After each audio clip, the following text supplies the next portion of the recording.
Hello, I'm Chris from TechSpert, and today I'm reviewing the fresh new Xiaomi Watch S3, which I've had slapped on my wrist for a couple of weeks now. Just 130 British quids will bag you Xiaomi's latest HyperOS smartwatch, boasts an excellent battery life, extensive health tracking, and a nifty customizable design where bits of it pop off but on purpose. So this thing is considerably cheaper than a Google Pixel Watch, a Samsung Galaxy, etc, but is it a steaming heap of cack, or is it actually worth that cash? Well, here's my full in-depth Xiaomi Watch S3 review, and for more on the latest and greatest tech, please do subscribe and ding that notifications bell. Cheers! So let's start with the design, and the Xiaomi Watch S3 is a bit of a big boy. I mean, I've certainly had bigger on me, but as you can see there, proper chunkster. Certainly not as dainty as the Pixel Watch, for instance, but the fact that you've got an aluminium alloy frame on the Watch S3 means that it's not quite as hefty as you might expect. Weighs just a smidge over 40 grams, so it's a wee bit lighter than recent rivals such as the OnePlus Watch 2. And certainly it doesn't feel cumbersome to wear. I barely even noticed I had it on my wrist. And you might be thinking, yeah, it's rather lovely, but it's a bit yellow for me. Well, this isn't actually the Xiaomi Watch S3 in its natural state. I made it so by changing up the bezel and the straps. This right here is the Watch S3 in its default state. As you can see here, this is the silver model. You can also grab it in black. You've got standard 22mm watch straps which can be yanked off like so and replaced with any you've got kicking around. The ones that actually come bundled with the watch are your typical rubbery efforts, which are perfect for a bit of exercise and such forth.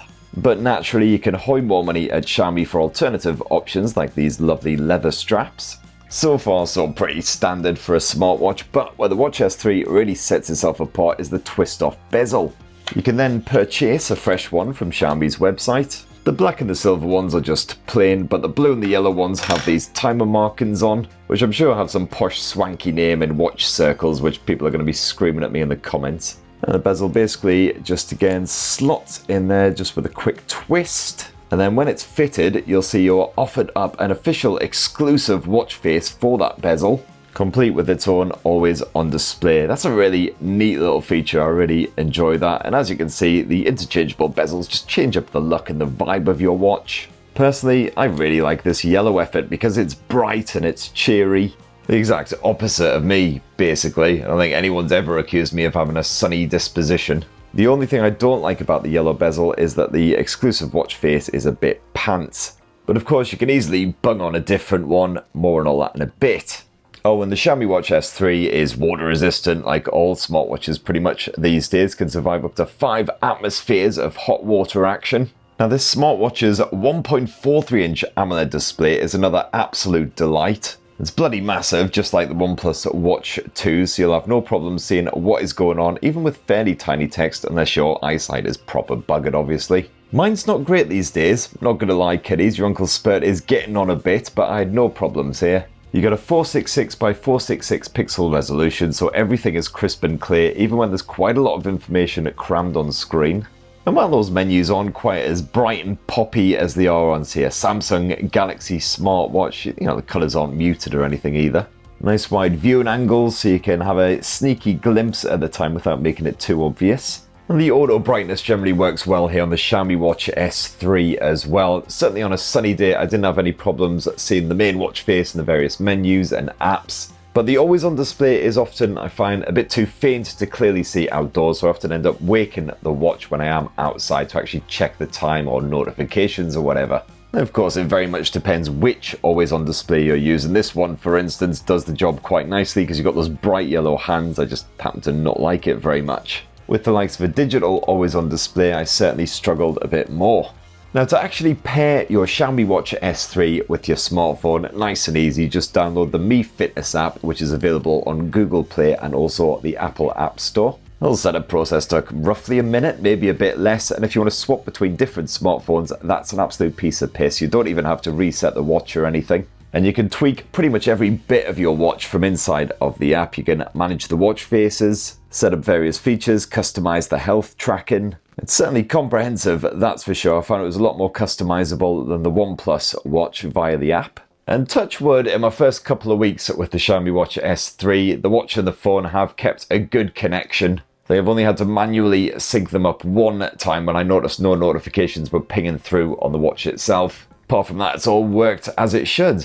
And the Xiaomi Watch S3 is running Xiaomi's very own HyperOS. It may be all shiny and new, but it will look very familiar indeed to any Xiaomi smartwatch fans of yesteryear. It's basically the same setup as usual. You swipe left and right to access your widgets. These are of course fully customizable, just long press and then hit layout. You can choose to have just a single widget on there, otherwise 3 or 4 smushed onto one screen, which actually works pretty well. So for instance, here's a new multi-widget with all of your health stats, your recent heart rate, your breathing exercises, and your media controls. So right there on one screen, you can see exactly how active you've been. In my case, not very. You can check your heart's not about to explode in your chest. You get a bit of breathing exercise action on the go if you're feeling a bit stressed. And you could also pause and play your media. You can tap that teeny wee button there. Media controls widget definitely works better if you've got a bigger one, because then you can fit more controls on there and it's just a bit easier to manage. From the main Xiaomi Watch S3 watch face, you can swipe down to access your notifications. This is kind of flip-flopped around from how it is on Wear OS and stuff, so it is a little bit confusing. Just tap into a notification to check it out. And then basically all you can do with notifications is just say, great, thanks very much, and that is it. So if you happen to get an email through, for instance, you can tap on it and you can sort of check out the body of the message a bit, but then you can't reply to it. You can't even quick reply to it. You can't archive it or delete or anything. All you can do is dismiss, but at least I guess you know whether it's worth actually yanking your phone out of your pocket or not. If you want a watch that's a bit smarter with notifications, allows you to reply, delete, etc. right there on your wrist, you'll have to go Wear OS. So again, the likes of the OnePlus Watch 2, Pixel Watch, Galaxy Watch, etc. And also with HyperOS, you can't just download shed loads of new apps like you can with the Wear OS watch. You're stuck with what you've got on here, but to be fair, you've got all the basic essential stuff. All of your health tracking shenanigans, of course. You can check out records of previous workouts you've done. You got your heart rate monitoring, SpO2 monitoring, sleep tracking, sound recorder, media controls, timers, clocks, yada yada yada. And then last up from the main watch face, if you swipe up like so, you can access the settings and quick toggles. Boy, what are you doing, mate? So you got do not disturb, you got the torch function, which isn't just handy for finding the bogs in the middle of the night, it's also great for raising an SOS distress call. And as well as that top button, which wakes up the watch and also loads up your apps menu, you've also got a customizable bottom button, which by default can be used to start a workout. But you can make that bottom button do different stuff if you find you don't really work out very often. So you can load up pretty much any other app here on the watch. And one of the features which I heartily approve of here on the Xiaomi Watch S3 is the wrist gesture support. So for instance, you can reject a call from somebody that you don't like simply by going like this. Although you have to do it more out from your chest like this, which is still quite satisfying. You have 2 such gestures which you can activate in the settings, rotate your wrist or shake your wrist, which is the one I just demonstrated. I did find the rotate wrist one quite tricky to do. The shake wrist one was definitely the easiest of the pair. And as you can see, this supports a small selection of features, including taking a photo, opening the voice assistant, opening the weather app, and that's pretty much it. Not sure why it's quite so limited. Anyway, as you might expect from a watch that is quite as affordable as the Xiaomi Watch S3, I have seen a fair bit of shonkiness this past couple of weeks. So for instance, contactless payments via Xiaomi Pay. Apparently here in the UK, the Curve card is supported, as well as a UABzen.com MasterCard.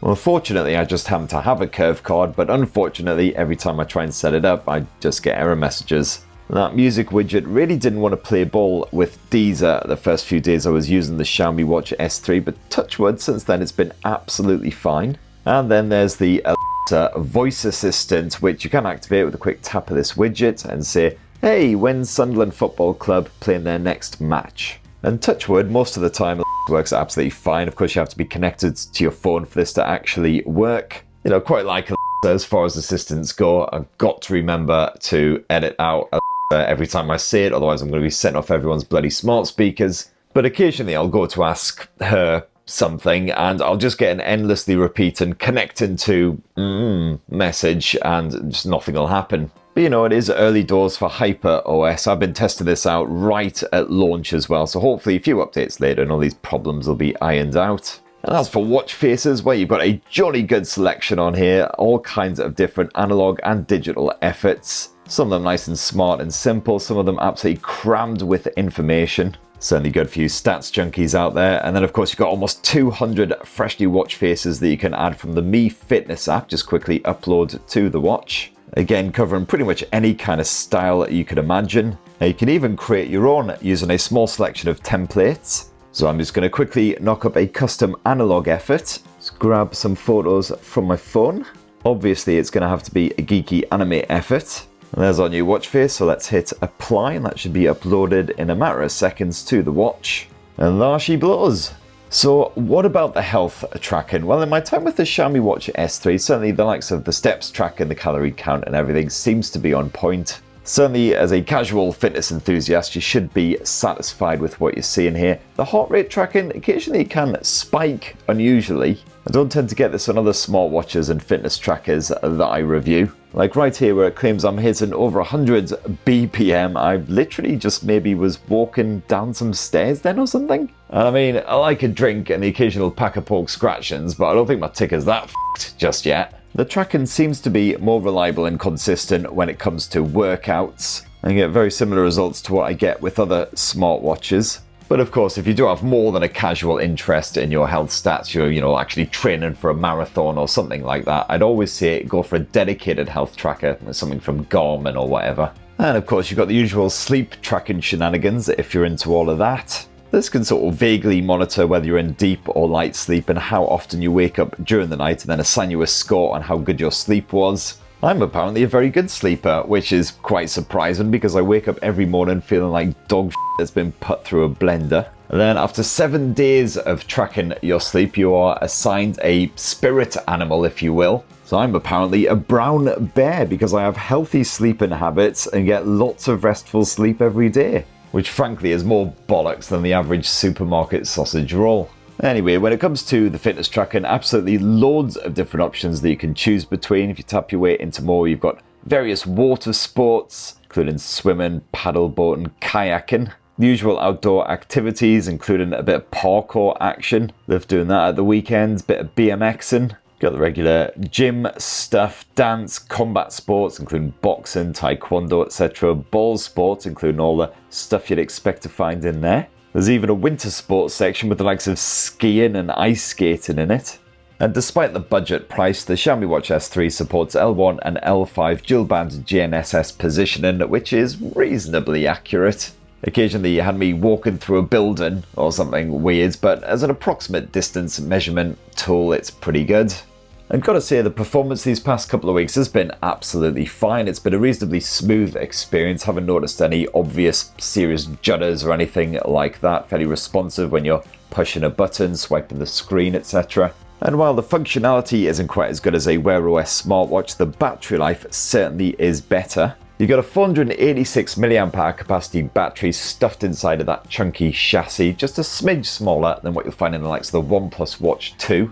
But because it's running HyperOS, Xiaomi reckons you'll get up to 15 days of use from a single charge. But of course, once you start knocking on features like the always-on display, the more advanced sleep tracking, all of that shenanigans, that does impact the battery life. But I still found I only drained this thing around 15% a day, so it practically lasted a full week on a single charge. And that's certainly significantly better than what you'll get with any Wear OS watch out there. Even the better efforts like the OnePlus Watch 2 with its clever pants dual chipset dual OS setup just about stretched to 4 days. Unfortunately, Xiaomi's bundled charging dock is a bit crap. It's one of these proprietary efforts, USB-A as well, which is becoming more and more of a pain in the arse. So you'll have to lug this and a USB-A power adapter with you if you go on trips that are longer than a week, of course. But at least the charging's reasonably nippy. Just a few minutes at the plug will give you a full day of use, no worries. And there you have it, my lovelies. That in a tasty wee nutshell is the Xiaomi Watch S3, my full in-depth review after having it slapped on my arm for a couple of weeks now. And while I definitely do still prefer Wear OS to HyperOS for the pure convenience sake, the ability to actually reply to notifications, all that kind of stuff, I did really enjoy my time with the Xiaomi Watch S3. A few bits of jank aside, such as the fact I couldn't actually set up the contactless payments. But for this sort of price, you get all the main features you'd expect, and I absolutely adore that customizable design. And that's what I reckon anyway. What do you guys think of the Xiaomi Watch S3? If you've had it slapped on your own wrist, well, definitely let us know your own personal mini review down in the comments below. Please do poke, subscribe and ding that notifications bell for more on the latest and greatest tech, and have yourselves a really wonderful rest of the week. Cheers everyone. Love you.